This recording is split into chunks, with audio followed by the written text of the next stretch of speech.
दोस्तों, आपका फिर से एक बार दिल से हार्दिक स्वागत है। मैं हूं Firoz Khan, founder and CEO of Risko any time. दोस्तों, आज मैं आपके लिए फिर से एक बार एक बेहतरीन बिल्कुल नए केस स्टडी के साथ आया हूं और आज का केस स्टडी है इंडिया का सबसे लार्जेस्ट B2B मार्केट प्लेस यानी कि दोस्तों इंडिया मार्ट का केस स्टडी लेके आया हूं। देखिए दोस्तों, इंडिया मार्ट आज इंडिया का सबसे लार्जेस्ट, सबसे बड़ा, सबसे successful B2B market place platform बन चुका है। अब B2B मार्केट प्लेटफॉर्म क्या होता है, सबसे पहले मैं आपको ये बता देता हूं। B2B मार्केट प्लेटफॉर्म का मतलब वो प्लेटफॉर्म जिसके जरिए सप्लायर्स, मैन्युफैक्चरर्स, होलसेलर्स, रिटेलर्स को बायर से मिलाया जाता है, उससे B2B मार्केट प्लेस प्लेटफॉर्म कहा जाता है। और आज इंडिया का सबसे लार्जेस्ट कोई प्लेटफॉर्म है तो वो है दोस्तों इंडिया मार्ट। आज जितने भी बिजनेस हो रहे हैं ना B2B के जरिए इंडिया के अंदर, उसका 60% मार्केट शेयर अकेले इंडिया मार्ट का है और 40% में सारी कंपनी आ जाती है। आज इंडिया मार्ट वर्ल्ड का second largest B2B market platform बन चुका है अलीबाबा के बाद। आज दोस्तों, आज की डेट के अंदर इंडिया मार्ट के पास 11 करोड़ से भी ज्यादा बायर्स अवेलेबल है, 60 लाख से भी ज्यादा सप्लायर्स अवेलेबल है इनके प्लेटफॉर्म के ऊपर और 6.5 करोड़ से भी ज्यादा प्रोडक्ट को लिस्ट किया गया इनके प्लेटफॉर्म के ऊपर ताकि बायर्स आसानी से प्रोडक्ट को खरीद सके। इतना बड़ा ह्यूज प्लेटफॉर्म बन चुका है और इसी कारण दोस्तों 2018 के अंदर 49 करोड़ लोगों ने एक ही साल के अंदर इनके वेबसाइट पे विजिट किया था, जो बढ़कर 2019 के अंदर 55 करोड़ वेबसाइट विजिट हो चुकी थी। यानी कि एक साल के अंदर 55 करोड़ बार इनके वेबसाइट पे लोगों ने, कस्टमर्स ने, बायर्स ने विजिट किए। इतना बड़ा, इतना सक्सेसफुल प्लेटफॉर्म बन चुका है दोस्तों। लेकिन दोस्तों, आप ये जानते हैं कि आज इंडिया मार्ट इतना सक्सेसफुल, इतनी तेजी से ग्रो कर रहा है, इतना बड़ा बिजनेस कर रहा है। लेकिन दोस्तों, ये जब शुरू किया था इनके फाउंडर ने, दिनेश अग्रवाल साहब ने, और इनके कजिन ब्रिजेश अग्रवाल साहब ने, तो दोस्तों 1996 में जब ये स्टार्ट किया गया तो महज 40,000 रुपए थे इनके पास और इतनी डिफिकल्टी, इतना स्ट्रगल करना पड़ा था स्टार्टिंग के पीरियड के अंदर, क्योंकि उस जमाने के अंदर जब इंडिया के अंदर ये बिजनेस स्टार्ट किया गया तब इंटरनेट था ही नहीं, केवल 26,000 लोगों के पास इंटरनेट था। सोचिए दोस्तों, उस जमाने के अंदर ये बिजनेस स्टार्ट किया गया था तो कितनी डिफिकल्टीज का सामना करना पड़ा होगा।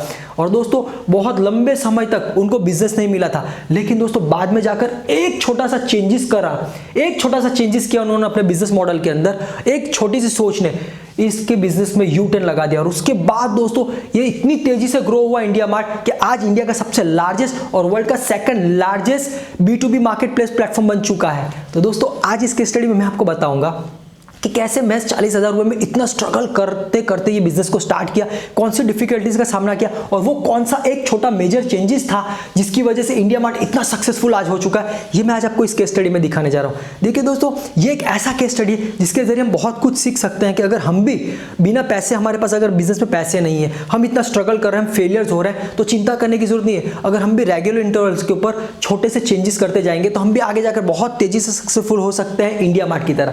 तो वो चेंजेस कैसे करने हैं हम इंडिया मार्ट से सीख सकते हैं ताकि हम भी सक्सेसफुल हो सकते हैं। तो चलिए दोस्तों, अभी इंडिया मार्ट प्लेटफॉर्म्स का बनाने का आइडिया आया कैसे, इसको इंप्लीमेंट कैसे किया गया और इनको बनाया किसने, ये पहले देख लेते हैं। तो इनको बनाया इंडिया मार्ट को पहले किसने बनाया, यानी कि इंडिया मार्ट किसने फाउंड किया, तो उनके फाउंडर हैं मिस्टर दिनेश अग्रवाल साहब और उनके कजिन ब्रिजेश अग्रवाल। अब दिनेश अग्रवाल साहब ने बीटेक कंप्लीट किया था इंडिया के अंदर, उसके बाद वो हिंदुस्तान कंप्यूटर्स के अंदर जॉब किया, उसके बाद उनको यूएसए भेजा गया HCL कंप्यूटर्स के अंदर, वहां पे 3 साल जॉब की। अब जब वो 3 साल जॉब कर रहे थे दोस्तों यूएसए के अंदर, तो उन्होंने देखा कि जो पीरियड पे वो जॉब कर रहे थे 94, 95 और 96 का जो पीरियड था, वहां पर इंटरनेट बहुत तेजी से ग्रो हो रहा था यूएसए के अंदर। लोग क्रेजी थे इंटरनेट के अंदर, ऑनलाइन लोग खरीदी करना पसंद कर रहे थे। तो ये चीज दिनेश अग्रवाल साहब ने देखी कि यूएसए के अंदर इंटरनेट इतनी तेजी से ग्रो हो रहा है, तो अगर यूएसए में हो रहा है तो आने वाले साल के अंदर, आने वाले जमाने में पूरे वर्ल्ड वाइड हो सकता है। तो उन्होंने सोचा क्यों ना इस तरह का ही कोई बिजनेस में इंडिया में लेके जाओ इंटरनेट वाला, ताकि हमारे देश को भी फायदा हो और मैं भी कुछ बड़ा बिजनेस कर सकूं। वो 1996 के अंदर एक बड़ा विजन लेकर इंडिया आ गए। इंडिया आकर उन्होंने सोचा कि मैं एक अच्छा सा इंटरनेट वाला ऑनलाइन बिजनेस स्टार्ट करूं। अब कौन सा बिजनेस स्टार्ट करूं ये समझ में नहीं आ रहा था। अब उनके पास महज 40,000 रुपए थे दोस्तों। तो उन्होंने क्या किया, अपनी आइडिया, अपनी नॉलेज, अपने कजिन दिनेश अग्रवाल साहब ने अपने जो उनका जो कजिन था उनके साथ शेयर की, ब्रिजेश अग्रवाल साहब के साथ। और जब उनको शेयर की तो उनको भी ये आइडिया बहुत पसंद आया। अब दोस्तों उन लोगों ने सोचा कि चलो हम इंडिया के अंदर बिजनेस स्टार्ट करते हैं। लेकिन उस समय के अंदर दोस्तों इंटरनेट का बिजनेस करने में सबसे बड़ी डिफिकल्टी क्या थी, वो ये थी कि इंडिया के अंदर इंटरनेट यूजर्स बहुत कम थे, ना के बराबर थे। केवल 26,000 यूजर्स थे 1996 के अंदर। अभी 26,000 यूजर्स भी कौन लोग थे? ये हाई प्रोफाइल लोग थे दोस्तों, हाई प्रोफाइल लोग, बड़े बड़े बिजनेसमैन, बड़े बड़े सेलिब्रिटीज हो सकते हैं, या फिर दोस्तों बड़ी बड़ी गवर्नमेंट ऑफिसेस हो सकती है, बैंक्स हो सकती है। इन लोगों के पास इंटरनेट था। 26,000 इंटरनेट ही थे पूरे इंडिया के अंदर। और कंपनी कौन सी थी इंटरनेट प्रोवाइड करने वाली? BSNL, जो बहुत स्लो इंटरनेट देती थी। अब दोस्तों ये सबसे बड़ी चैलेंजेस थी। अब ये अगर इंटरनेट का बिजनेस करते हैं तो यहाँ पर दोस्तों इंटरनेट की सुविधा नहीं थी, तो इंडिया का मार्केट कैसे कवर करते? अब यहाँ पे सबसे बड़ा चैलेंजेस था दोस्तों। सोचिए अगर इनकी जगह पर हम होता तो बिजनेस स्टार्ट ही नहीं करते। तो दिनेश अग्रवाल साहब ने कुछ लंबा सोचा। उन्होंने सोचा इंडिया में मार्केट नहीं है, इंडिया में इंटरनेट नहीं है, दिक्कत नहीं है, मैं इंटरनेट लूंगा और मैं इंडिया का मार्केट बनाऊंगा। इनके मन में एक और चीज़ थी, वो ये थी कि वो जब USA जॉब कर रहे थे तो बहुत सारे इंडिया के प्रोडक्ट्स USA में बिक रहे थे और हाईली डिमांड थी, लोगों को बहुत ज़्यादा क्रेज था इंडिया के प्रोडक्ट खरीदने का। वहाँ पे इंडिया में जब सर्वे किया इन्होंने तो देखा कि इंडिया से जो भी प्रोडक्ट एक्सपोर्ट होते हैं USA, वो बड़े बड़े एक्सपोर्टर करते हैं, बड़े बड़े व्यापारी करते हैं। छोटे व्यापारी कर ही नहीं पाते, क्योंकि ना उनको नॉलेज थी, ना उनके पास इतना पैसा था कि वो एक्सपोर्ट कर पाए, ना उनके पास कोई ऐसा सोर्सेज था छोटे व्यापारी के पास इंडिया के अंदर जो अपने प्रोडक्ट को USA एक्सपोर्ट कर सके। तो इनको यहाँ पे बहुत बड़ा बिजनेस अपॉर्चुनिटी मिल गई दिनेश अग्रवाल साहब को। उन्होंने सोचा क्यों ना मैं इन छोटे छोटे व्यापारी का माल US एक्सपोर्ट करने में इनकी मदद करूँ। तो उन्होंने फिर दोस्तों 1996 के अंदर इंडिया मार्ट करके एक प्लेटफॉर्म ओपन किया, एक वेबसाइट बनाई। ये एक ऐसी वेबसाइट थी दोस्तों जिसके जरिए वो इंडिया के छोटे छोटे व्यापारी का माल US एक्सपोर्ट करना चाहते थे। कैसे? व्यापारी को लिस्ट करके वहां से बायर ढूंढते, वहां से ऑर्डर मिलता तो ये व्यापारी वहां पे सप्लाई कर देते माल। तो ये इनका बिजनेस मॉडल था। अब दोस्तों जैसे बिजनेस मॉडल स्टार्ट किया तो अब इनके पास तो कोई व्यापारी था ही नहीं, ये तो बिल्कुल नए थे, इन पे भरोसा कौन करता। तो इन्होंने क्या किया दोस्तों, सबसे पहले जो भी प्रोडक्ट अच्छे अच्छे प्रोडक्ट्स थे वो खुद ने खरीदे, अपने प्रोडक्ट अपने वेबसाइट पे लिस्ट किए। उसके बाद USA के अंदर मार्केटिंग स्टार्ट किया, USA के अंदर एडवर्टाइज कैंपेन स्टार्ट किया और वहाँ से बायर्स ढूंढना स्टार्ट किया। और जैसे ही वहाँ से बायर्स आते, ऑर्डर्स मिलता, ये यहाँ से माल सप्लाई कर देते। इस तरीके से उनको पता चल गया कि माल कैसे भेजा जा सकता है, ईजिली और फास्ट तरीका। उसके बाद धीरे धीरे वो जाकर दुकान पे जाकर व्यापारी को मिलकर दोस्तों उनको अपने वेबसाइट पे लिस्ट करवाते थे फ्री में, ताकि वो सर्विस का फायदा उठा सके, व्यापारी को फायदा हो सके। अब दिनेश अग्रवाल साहब का विजन बहुत क्लियर था कि जितने ज़्यादा व्यापारी, जितने ज़्यादा सप्लायर्स आएंगे उतने ही बायर्स कनेक्ट होंगे। तो वो ज़्यादा व्यापारी को, सप्लायर्स को अपने वेबसाइट पे कनेक्ट करना चाहते थे। तो उन्होंने क्या किया, ये बिजनेस घर से स्टार्ट किया। उनकी पत्नी जी थी, उनकी मम्मा थी, उनकी माता जी थी, दिनेश अग्रवाल साहब की थी, और उनके जो कजिन थे, ये चारों ने मिलकर क्या किया, पोस्ट कार्ड्स लिखते, लेटर्स लिखते और उसके बाद कुरियर करते इंडिया के हर एक व्यापारी को कि वो इंडिया मार्ट का यूज़ करे फ्री में और अपने बिजनेस को आगे लेके जाए, अपने बिजनेस को एक्सपोर्ट करे, अपने प्रोडक्ट को USA बेचे। 100 लोगों को अगर वो लेटर लिखते थे ना, उसमें से एक व्यापारी इंटरेस्टेड होता था दोस्तों, एक व्यापारी इंटरेस्ट लेता था इनकी वेबसाइट के अंदर। ऐसे कर करके 100 व्यापारी को मिक्स किया गया। 2 साल लगे 100 व्यापारी बनाते। 2 साल दोस्तों, सोचिए कोई छोटे मोटा टाइम नहीं है। 2 साल लगे 100 व्यापारी को ढूंढने के लिए। और वो 100 व्यापारी का जो माल, सप्लायर का माल इनके वेबसाइट पे लिस्ट हुआ तो उनको ऑर्डर्स मिलने लगे, वहां से बायर्स ऑर्डर देता था, तो ये 100 व्यापारी का बिजनेस चलने लगा। ये 100 लोगों का बिजनेस चलने लगा तो 2 साल लगे 6 लाख रुपए का टर्नओवर करने के लिए। तो दिनेश अग्रवाल साहब ने ये देख लिया कि अगर आज 6 लाख रुपए का हो रहा है, चिंता करने की जरूरत नहीं है, आने वाले समय में ये 6 करोड़ का भी हो सकता है और उसके बाद जाके 600 करोड़ का भी बिजनेस हो सकता है। हमें फोकस करना है किसी भी तरीके से कि हमारे सप्लायर्स को कैसे ज्यादा ऑर्डर्स मिले, कैसे बायर्स हमारे साथ कनेक्ट हो। बस दोस्तों फिर क्या था, इनको जैसे ऑर्डर्स मिला, बिजनेस बढ़ा 100 लोगों को, तो धीरे धीरे अब सप्लायर्स की तादाद बढ़ने लगी। बढ़ के दोस्तों 1000 पे पहुंच गई। जब 1000 पहुंची दोस्तों तो उनका बिजनेस बढ़ने लगा।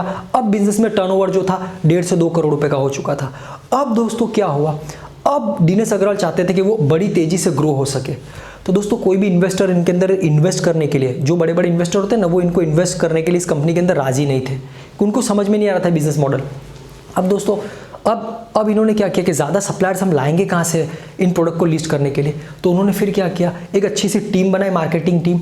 और इंडिया का जो दिल्ली के अंदर जो प्रगति मैदान है, जिसके अंदर बहुत सारे एग्जीबिशंस होते रहते हैं, तो उसके अंदर उन्होंने स्टॉल रखा और फिर वहाँ पे अपना एग्जीबिशन किया और लोगों को एजुकेट किया, लोगों को बताया, लोगों को डेमो दिया कि इंडिया मार्ट आपका बिजनेस कैसे ग्रो कर सकता है। उन्होंने बहुत सिंपल लॉजिक यूज़ किया, बहुत सिंपल कॉन्सेप्ट पे काम किया। इन्होंने बताया कि देखिए आज मैं जिस तरीके से एग्जीबिशन कर रहा हूँ, तो मुझे इस एग्जीबिशन को करने के लिए लाखों रुपये का खर्च करना पड़ रहा है, तब जाकर मैं मेरे कस्टमर से कनेक्ट हो पा रहा हूँ। तो आज हमारे देश का छोटा छोटा व्यापारी लाखों रुपये खर्च नहीं कर सकता, इसीलिए हमने इंडिया मार्ट बनाया, जहाँ पर आप कम पैसों के अंदर इंटरनेशनल एग्जीबिशन कर सकते हो। एग्जीबिशन का मतलब आपको एक हमारे वेबसाइट पे जगह दी जाएगी, उसके अंदर आप अपने प्रोडक्ट को लिस्ट कर सकते हैं और वो प्रोडक्ट को वर्ल्ड वाइड लोग देखेंगे, यूएसए में लोग देखेंगे और आपका माल खरीदेंगे। और ये चीज का जो इन्होंने डेमो दिया ना, तो व्यापारी को ये पसंद आया और देखते ही देखते फिर देखना क्या था दोस्तों, लाइन लग गई। 5000 से 7000 सप्लायर्स उनको उस एग्जीबिशन के बाद मिल गए और यहां से दोस्तों उनका बिजनेस बड़ी तेजी से ग्रो होने लगा। 5000 सप्लायर्स जब मिले, प्रोडक्ट लिस्ट हुए और यूएसए के अंदर बेहतरीन तरीके से मार्केटिंग किया गया, बेहतरीन तरीके से बायर्स को ढूंढा गया, तो वहां से बहुत ज्यादा ऑर्डर्स आते थे। फिर देखते ही देखते इनका बिजनेस यहां से एक्सपोर्ट होने लगा, बढ़ गया। अब इनको वहां से फंड मिला, अब बड़े बड़े इन्वेस्टरों ने इनको फंड देना स्टार्ट किया दोस्तों। और जब इनको फंड मिला इन्वेस्टरों की तरफ से, तो इन्होंने वो पैसा बिल्कुल अच्छी तरीके से यूज किया, वेबसाइट को अच्छी तरीके से बनाया, अच्छी सी टेक्नोलॉजी की टीम बनाई, अच्छी सी मार्केटिंग टीम बनाई और मार्केटिंग के पीछे बहुत ज्यादा पैसा खर्चा ताकि बायर्स अट्रैक्ट हो सके, वो इंडिया मार्ट की वेबसाइट पे आकर खरीद सके। और जब कोई भी बायर इंडिया मार्ट से खरीदेगा तो उसका फायदा सप्लायर्स को होगा। तो इस तरीके से बहुत तेजी से ग्रो कर रहे थे, अच्छा बिजनेस सेट हो चुका था। इंडिया के सप्लायर्स को यूएसए से बहुत ज्यादा ऑर्डर्स मिल रहे थे, तभी एक बहुत बड़ा इंसिडेंट हुआ दोस्तों 2001 के अंदर। वो क्या था? 9/11 का अटैक। जी, ये आप तो जानते हैं ना, इंसिडेंट हुआ था 9/11 का वहां पे। तो दोस्तों ये जब अटैक हुआ यूएसए के अंदर, तो यूएसए गवर्नमेंट ने फॉरेन ट्रेड बंद कर दी, सारी तरीके के फॉरेन ट्रेड बंद कर दिए। जब फॉरेन ट्रेड बंद हो गए तो हमारा जो इंडिया मार्ट था वो पूरी तरीके से यूएसए पे डिपेंडेंट था। तो यहाँ पे बिजनेस उनका कोलैप्स, जीरो हो गया।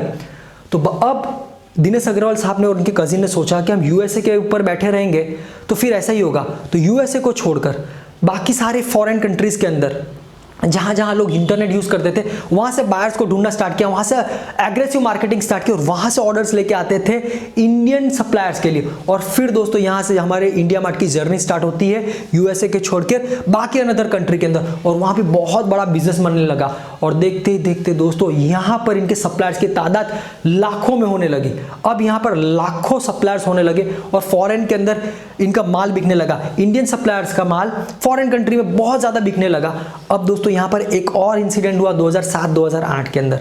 वो ये था कि हमने रिसेशन देखा, एक महामंदी आई थी 2007-2008 के अंदर, यूएसए से जो निकली थी उसने पूरी दुनिया को चपेट में ले लिया। तो यहाँ पर भी इंडिया मार्ट का फॉरेन से जो बिजनेस था वो पूरी तरीके से कोलैप्स हो गया।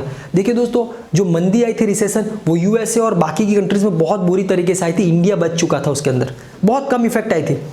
तो पूरा बिजनेस वहां पर खत्म हो गया। अब दिनेश अग्रवाल साहब ने सोचा और उनके कजिन ने सोचा कि यार हम फॉरेन के ऊपर बैठे रहेंगे ना तो यही होगा। हमारे पास 140 करोड़ का, उस समय पे तो 100-125 करोड़ की पॉपुलेशन थी, हमारे पास इतनी बड़ी पॉपुलेशन है, क्यों ना हम ये हमारा जो पूरा इंडिया मार्ट का बिजनेस है ये डोमेस्टिक लेवल पे ही बढ़ाए। तो उन्होंने फिर इंडियन मार्केट पे फोकस करना स्टार्ट किया, इंडियन बायर्स को ढूंढना स्टार्ट किया। अब 2007-2008 में इंडिया मार्केट को क्यों कवर किया? क्योंकि अब इंडिया के अंदर इंटरनेट का बूम बहुत तेजी से बढ़ रहा था, लोग मोबाइल यूज करने लगे थे। अब हम लोग नोकिया से निकलकर HTC पे पहुंच गए थे, स्मार्टफोन आने लगे थे, लोग इंटरनेट यूज करने लगे थे, लोग वेबसाइट यूज करने लगे थे दोस्तों, और बहुत अच्छी तरीके से अब इंटरनेट लोगों को मिलने लगा था। तो अब फिर इन लोगों ने फोकस किया डोमेस्टिक मार्केट के ऊपर, और डोमेस्टिक मार्केट के ऊपर दोस्तों इतनी अच्छी तरीके से कैंपेनिंग की, हर एक एग्जीबिशन में जाते थे, एग्जीबिशन में जाकर बायर्स को ढूंढते थे ताकि सप्लायर्स को फायदा हो, टीवी में ऐड कैंपेन चलाते थे, पेपर पे ऐड कैंपेन चलाते थे। और देखना क्या था दोस्तों, बहुत एग्रेसिवली मार्केटिंग करने की वजह से इंडियन बायर्स जो थे ना, इंडियन बायर्स, उनको भी इंडिया मार्ट पे भरोसा आ गया कि ये एक ऐसे प्लेटफॉर्म है जहां पर आपको कोई भी प्रोडक्ट खरीदना हो, आप क्लिक करोगे तो आपको सारे व्यापारी के नंबर आ जाएंगे, आप अपनी मर्जी से अपने प्राइस के अंदर नेगोशिएट करके प्रोडक्ट खरीद सकते हो। और दोस्तों फिर देखना क्या था, गूगल बहुत तेजी से एक्सपांड हो रहा था। तो गूगल के ऊपर जब आप सर्च करोगे तो ये SEO में इतना पैसा लगाते थे कि जब भी आप कुछ सर्च करोगे ना तो इंडिया मार्ट आपको सबसे फ्रंट में दिखेगा, यानी कि लोग फिर इंडिया मार्ट पे क्लिक करेंगे। तो इस तरीके से बहुत बायर्स आए। और फिर दोस्तों 2013-14 के अंदर और बड़ा बिजनेस मूव किया इन्होंने। इरफान खान साहब जो एक्टर थे, जो आज हमारे साथ नहीं रहे, कैंसर की वजह से इनकी डेथ हो चुकी है दोस्तों, उनको ब्रांड एम्बेसडर बनाया। और जब वो ब्रांड एम्बेसडर बने दोस्तों तो उन्होंने टीवी के जरिए एडवर्टीजमेंट हुई, पेपर के अंदर एडवर्टीजमेंट हुई, फिर उसके बाद गूगल के ऊपर आते थे दोस्तों। तो इस तरीके से बहुत एग्रेसिवली मार्केटिंग की और फिर देखते देखते इतने ज़्यादा सप्लायर्स आ गए, इतने ज़्यादा बायर्स आ गए कि इतना तेज़ी से बिजनेस बढ़ा कि अब वो दोस्तों प्रीमियम चार्जेस कर रहे थे सप्लायर्स को, क्योंकि दोस्तों अब उनके बिजनेस में प्रॉफिट आने लगा था, ग्रोथ मिलने लगा था। देखते ही देखते 2019 के अंदर दोस्तों इनके पास 11 करोड़ बायर्स आ चुके हैं। इनके वेबसाइट के ऊपर 11 करोड़ इंडिया मार्ट के पास बायर्स हैं। 60 लाख से भी ज़्यादा दोस्तों इनके पास सप्लायर्स की लिस्ट हो चुकी है, सप्लायर्स हैं 60 लाख से भी ज़्यादा। 6.5 करोड़ से भी ज़्यादा इनके वेबसाइट के ऊपर, इंडिया मार्ट के ऊपर प्रोडक्ट्स अवेलेबल है जिसको कोई भी बायर्स खरीद सकता है, यानी कि इतनी बड़ी रेंज है। इसी वजह से क्या हुआ दोस्तों, 2018 के अंदर 49 करोड़ लोग ने एक साल के अंदर इंडिया मार्ट को क्लिक किया, इनकी वेबसाइट पे विजिट किया, 49 करोड़, और वो बढ़कर 2019 के अंदर 55 करोड़ हो गया दोस्तों, 55 करोड़। सोचिए 55 करोड़ लोगों ने एक साल के अंदर वेबसाइट के अंदर विजिट किया, तो बहुत बड़ा बिजनेस मिला। और दोस्तों फिर आईपीओ लेके आई, ये पहली ऐसी कंपनी थी जिसने आईपीओ लेके आई, B2B इंडिया की पहली कंपनी थी जिसने आईपीओ लाया, और ये भी इतना सक्सेसफुल रहा और इतनी तेजी से ग्रो कर गए दोस्तों। ये वही बिजनेस है जो 40,000 रुपए से स्टार्ट किया गया था, जो आज 400 करोड़ की वैल्यूएशन को क्रॉस कर चुका है दोस्तों। तो हम इससे क्या सीख सकते हैं, हम बहुत कुछ सीख सकते हैं कि अगर आपके पास कोई लंबा विजन है, कोई आपके पास बड़ी सोच है, आपके पास कोई सपना है बिजनेस को लेके, तो उसको इंप्लीमेंट कीजिए, इसको पूरा कीजिए। ये मत सोचिए कि आज हमें क्या फायदा हो रहा है, लंबा विजन रख के चलिए, तो आप भी इंडिया मार्ट की तरह बहुत सक्सेसफुल होंगे। और जब आपके पास चैलेंजेस आएगी, स्ट्रगल्स आएंगे, फेलियर्स आएंगे, तो डरने की जरूरत नहीं है, रास्ता खुद ब खुद निकलेगा। बस पेशेंटली टिके रहिए और छोटे छोटे चेंजेस करते रहिए इंडिया मार्ट की तरह, तो आप भी सफल हो जाएंगे दोस्तों। तो दोस्तों आज सोचिए आपके पास कितना बड़ा मौका है। आज तो ई कॉमर्स ऑनलाइन बड़ी तेजी से ग्रो हो रहा है। अगर आपके पास भी ई कॉमर्स ऑनलाइन के रिलेटेड कोई बिजनेस है, तो आप बड़ी तेजी से इंडिया के घर घर तक अपने बिजनेस को फैला सकते हैं। 140 करोड़ से भी ज्यादा इंडिया का पॉपुलेशन है, तो कितना बड़ा बिजनेस मिल सकता है।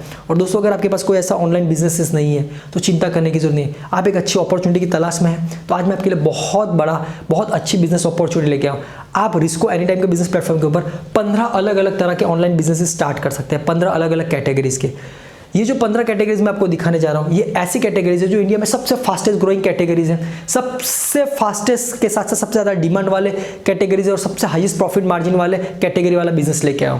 और सबसे कमाल की बात रिस्को के प्लेटफॉर्म पे आपको ये है दोस्तों कि आपको इन 15 कैटेगरी का ऑनलाइन बिजनेस शुरू करने के लिए रिस्को के प्लेटफॉर्म पे किसी भी तरह का पैसा लगाने की जरूरत नहीं है, इन्वेस्टमेंट करने की जरूरत नहीं है, आपको खुद से कोई भी तरह का प्रोडक्ट माल सामान भी खरीद कर लाने की जरूरत नहीं है। ये सारी फैसिलिटी रिस्को आपको प्रोवाइड करेगी, वो बिना पैसे बिना इन्वेस्टमेंट के। इस तरीके का रिस्को का बिजनेस मॉडल है। और सबसे कमाल की बात यह है कि इस बिजनेस को शुरू करने के लिए आप घर बैठे बैठे अपने मोबाइल में केवल 20 मिनट में इस नए बिजनेस को शुरू कर सकते हैं। तो दोस्तों अगर आप इंटरेस्टेड हैं, इतनी बड़ी अपॉर्चुनिटी का फायदा उठाकर नया ऑनलाइन बिजनेस शुरू करना चाहते हैं, तो ये बिजनेस आप रिस्को प्लेटफॉर्म पे किस तरीके से कर सकते हैं, कौन से वो 15 बिजनेसेस हैं जिसको आप बिना पैसे बिना इन्वेस्टमेंट के शुरू कर सकते हैं, इसकी अगर आपको पूरी डिटेल में जानकारी चाहिए, तो आज ये पूरी डिटेल में जानकारी मैं आपको एक छोटे से वेबिनार के द्वारा देने जा रहा हूं। और ये वेबिनार आपके लिए एब्सोल्युटली फ्री है, बिल्कुल फ्री है, और ये वेबिनार आपके लिए लाइफ चेंजिंग वेबिनार हो सकता है। तो इस वेबिनार को देखने के लिए मैंने नीचे डिस्क्रिप्शन के अंदर जो पहले लिंक दी है, रजिस्टर्ड फॉर फ्री वेबिनार की लिंक, आपको उसे क्लिक करना है। क्लिक करके इस रजिस्टर को, आप इस वेबिनार को फ्री में घर बैठे बैठे अपने समय पर देखकर वहां से रजिस्ट्रेशन करवा के